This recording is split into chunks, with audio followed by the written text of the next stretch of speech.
ನಮ್ಗೆ ಸಿಕ್ಕಂತ ವಂಚನೆ ನಿಮ್ಗೆ ಯಾರಿಗೂ ಸಿಕ್ಬಾರ್ದು, ನಮ್ಮ ಮಕ್ಳಿಗೆ ಯಾರಿಗೂ ಸಿಕ್ಬಾರ್ದು ಅಂತ ಇವತ್ತು ನಾವೆಲ್ಲ ಬೆಂಗಳೂರು ಜಿಲ್ಲೆಯವರು. ಬೆಂಗಳೂರು ಜಿಲ್ಲೆ ನಮ್ದೇ ಆದಂತ ಒಂದು ಇತಿಹಾಸ ಇದೆ. ನೀವು ತಮಿಳುನಾಡು ಬಾರ್ಡರ್ ಇರ್ಬೋದು, ಗುಡ್ಡಗಾಡ ಪ್ರದೇಶದಲ್ಲಿ ಇರ್ಬೋದು.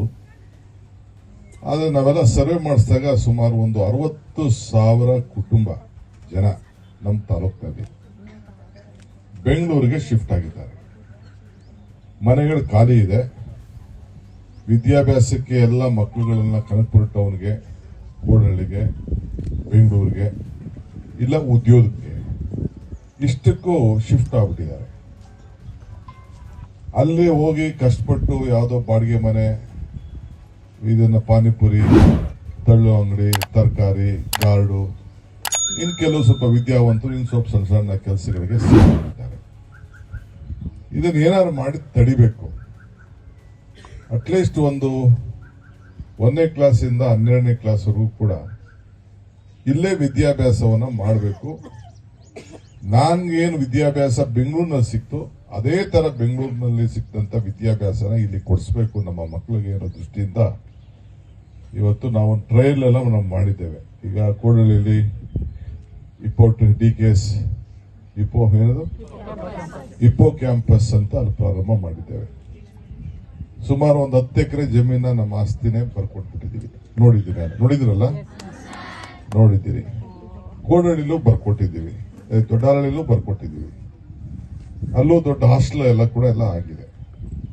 ಸೊ ಅದಕ್ಕೆ ನಮ್ಮ ಮಕ್ಕಳಿಗೆ, ನಿಮ್ಗೆ ಕೆಲವ್ರಿಗೆಲ್ಲ ನಿಮ್ ತಂದೆ ತಾಯಿದಿರು ಗೊತ್ತಿದೆ. ಈಗ ಹುಡುಗರು, ಹೊಸ ಹುಡುಗರು ಲೀಡರ್ಗಳು ಬಂದಿದ್ದಾರೆ. ಇಲ್ಲಿ ರೋಡ್ ಹೆಂಗಿತ್ತು, ಕರೆಂಟ್ ಪರಿಸ್ಥಿತಿ ಹೆಂಗಿತ್ತು, ಕನಕಪುರ ಟೌನ್ ಹೆಂಗಿತ್ತು, ಕೋಡಹಳ್ಳಿ ಟೌನ್ ಹೆಂಗಿತ್ತು ಅನ್ನೋದನ್ನ ಬಹುಶಃ ಇನ್ನು ಮುಂದಕ್ಕೆ ನಿಮ್ಗೊಂದು ಚಿತ್ರ ಮಾಡಿ ನಾವು ತೋರಿಸ್ಬೇಕು. ಬರೀ ಯಾವ ರೀತಿ ಅಭಿವೃದ್ಧಿ ಮಾಡ್ಲಿಕ್ಕೆ ಸಾಧ್ಯ, ಇಡೀ ದೇಶದಲ್ಲೇ ಒಬ್ಬ ಲೋಕಸಭಾ ಕ್ಷೇತ್ರದಲ್ಲಿ ಅತಿ ಒಳ್ಳೆ ನೀರನ್ನ ಕೊಡಬೇಕು, ಶುದ್ಧ ಘಟಕ ನೀರು ಕೊಡಬೇಕು ಅಂತ ಸುಮಾರು 200-300 ಮಾಡಿದ್ದು ಬರೀ ನಮ್ಮ ಲೋಕಸಭಾ ಕ್ಷೇತ್ರದಲ್ಲೇ, ನಮ್ಮ ಕನಕಪುರದಲ್ಲೇ ನಾವು ಫಸ್ಟ್ ಇದನ್ನ ಬೇರೆಯವ್ರಿಗಿಂತ ಪ್ರಾರಂಭ ಮಾಡಬೇಕಂತ ಇತಿಹಾಸ. ಈ ದೃಷ್ಟಿಯಿಂದ ನಾನು ಇದನ್ನ ಒಂದು ಹೊಸ ಮಾಡೆಲ್ ಆಗಿ ಒಂದು 2,000 ಶಾಲೆಗಳನ್ನು ಕಟ್ಟಬೇಕು. ಈ ರೀತಿ ಈ ಶಾಲೆನ ಟೌನಲ್ಲಿ ಕಟ್ಟುದಿಲ್ಲ, ಕನಕಪುರ ಟೌನಲ್ಲಿ ಕಟ್ಟುದಿಲ್ಲ, ಇಲ್ಲ ಬೆಂಗಳೂರು ನಗರಗಳಲ್ಲಿ ಕಟ್ಟುದಿಲ್ಲ. ಇದು ಬರೀ ಪಂಚಾಯತಿ, 3 ಪಂಚಾಯತಿಗೆ ಸೇರಿಸಿ ಇದೊಂದು ಶಾಲೆ. ಬೆಂಗಳೂರಲ್ಲಿ ಏನ್ ಶಾಲೆ ಇದೆ, ಟೌನಲ್ಲಿ ಏನ್ ಶಾಲೆ ಇದೆ, ಅದೇ ಮಾದರಿ ಶಾಲೆನ ಇಲ್ಲಿ ಕಟ್ಟಬೇಕು ಅಂತ ಹೇಳಿ ಇಲ್ಲಿ ಹೊರಟಿದ್ದೇವೆ. ಸೊ ಇಡೀ ರಾಜ್ಯಕ್ಕೆ ನಾನೇ ಜವಾಬ್ದಾರಿ ತೆಗೆದುಕೊಂಡಿದ್ದೇನೆ. ಕೆಲವು ಮಂತ್ರಿಗಳನ್ನೆಲ್ಲ ಇದಕ್ಕೆ ಇನ್ವಾಲ್ವ್ ಮಾಡಿದ್ದೀವಿ. ಸೊ ಅದಕ್ಕೆ ನಿಮ್ಮಲ್ಲಿ ಇವತ್ತು ಹೊಸದುರ್ಗದಲ್ಲಿ ಈ ಶಾಲೆನ ಪ್ರಾರಂಭ ಮಾಡ್ತಾ ಇದೀವಿ.